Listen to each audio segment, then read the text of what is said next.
Hi again, I'm just coming on to do a part 2 follow up from my previous video with reference my story and how I had to deal with the bullies.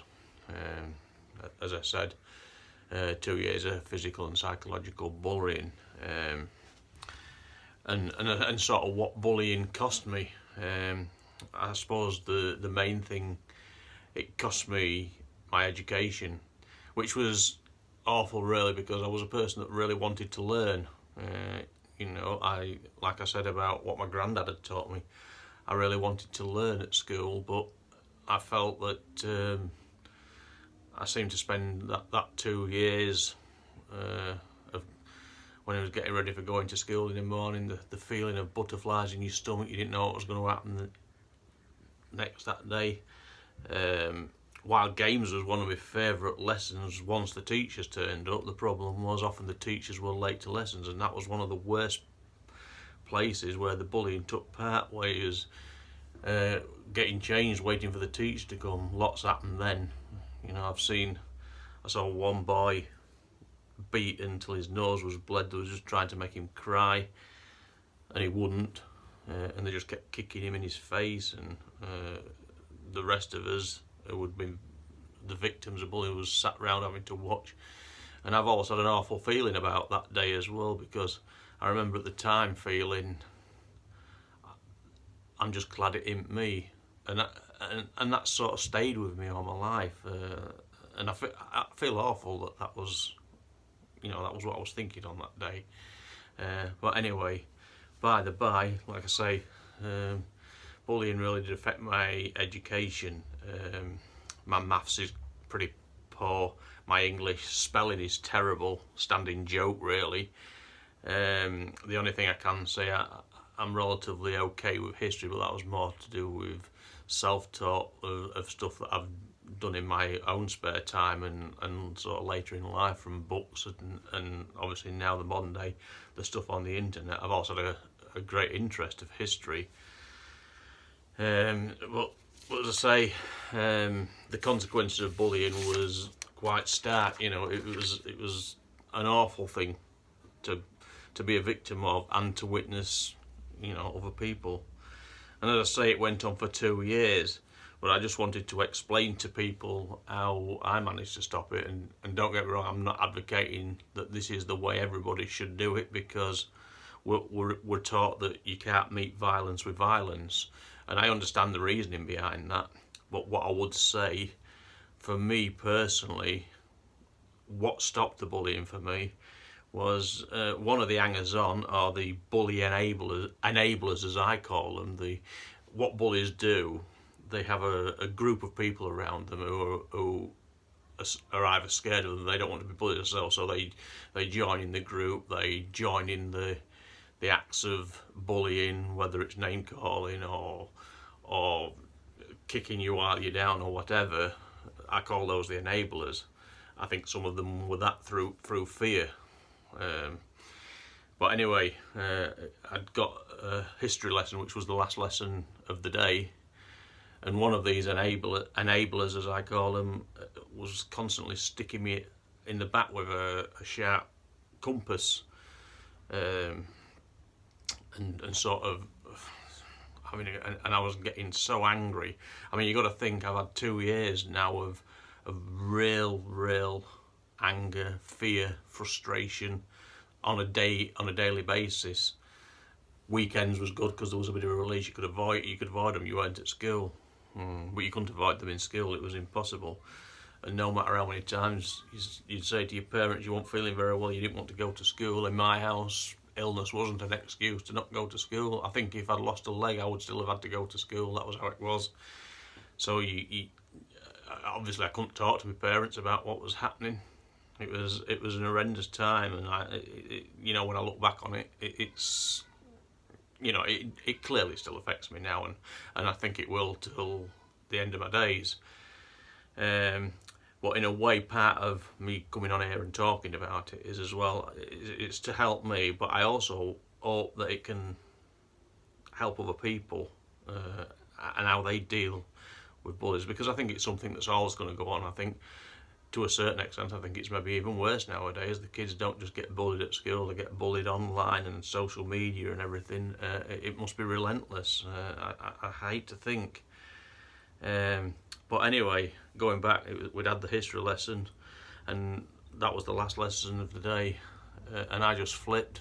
Anger engulfed me, red mist. I lost the plot completely. It started at the top of the stairs because we were on the upper floor. I knocked him down the first flight of stairs. We had a bit of a fight. It got broke up by prefects and teachers, but we had a further 3 fights from across the school tennis courts and the school gates, and then the last one ended on the road where I lived, and I had to be pulled off the person in question, because if I hadn't, it was an older kid that had left school, that had been stood at the school gates, that stopped me, because I don't think I would have stopped. I was making a real mess of him with sheer frustration, and like I say, I'm not advocating that that's the way to do it, but I've got to say it did work for me. I mean, although that night I was so scared. I remember I couldn't sleep that night. My stomach was churning, the butterflies and everything, and going to school next day, I just thought, what's going to happen? I thought the main bully boy, in particular, because of what had happened, would be taking it out on me big time. Anyway, I passed one group of them at the school gate going in, and nobody said anything, not any comments, and I think that'd be the first time in 2 years that there hadn't even been any sort of name calling. And I went through the school gate, and I remember feeling scared, feeling sick. It was horrible. And as I got across the tennis courts was another small group, 2 or 3 of them, and I thought, oh, these are going to start. Anyway, again, nobody spoke. I passed another group going into the school building for registration, nothing. So I thought, oh, they must be waiting till dinner time. Anyway, dinner time came and went, and nothing had happened. Nobody came to me at break, and nobody said anything. And then I got it into my head that, it must be happening after school. They're going to wait till after school. That whole day must have been one of the worst days of my life. It was a horrible day. I got to the school gate, and there was a big group of them. There must have been, I don't know, maybe 20 of these youths and enablers, as I called them, and I thought, this is going to be it. I braced myself, because I was sort of all clenched up walking through the school gate. As I walked through, nothing was said. Not a thing said. I got right back home, and I got home, and it was a weird feeling. I was literally drained from the day, but this element of, oh, nobody's bothered me anymore. And I think the next day, I then realised, when nothing more was said the next day, I realised that what I'd done, rightly or wrongly, was it had made them think. You know, in their numbers, they could have quite easily given me a good battering between them. But what I learned as well from a bully likes you to not resist, and if you give in, they'll keep at you. But if you resist and fight back, they don't want that. And I found what they did, they went away and left me alone,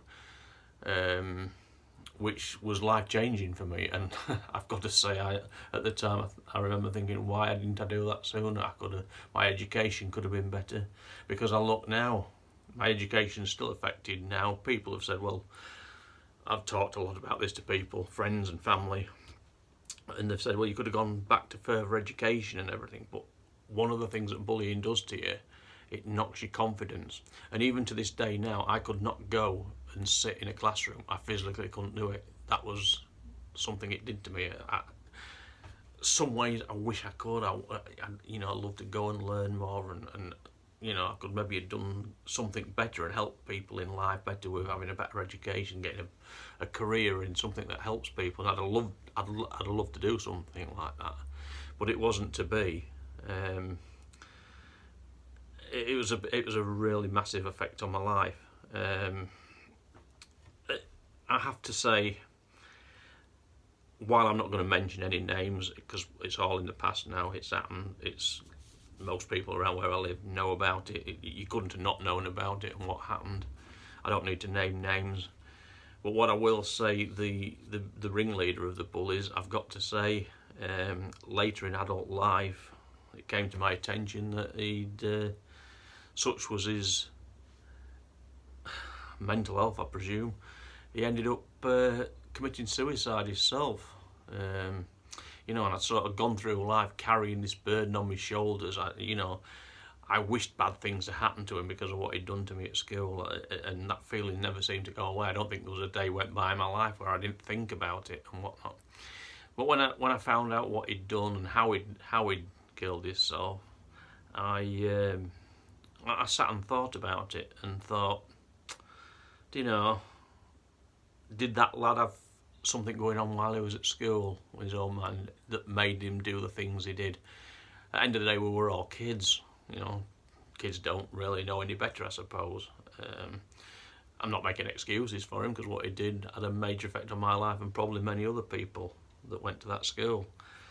But I've got to say that since then, I got to find out by accident, really, where his grave is. It was close to someone else I know whose grave, and I just came upon it.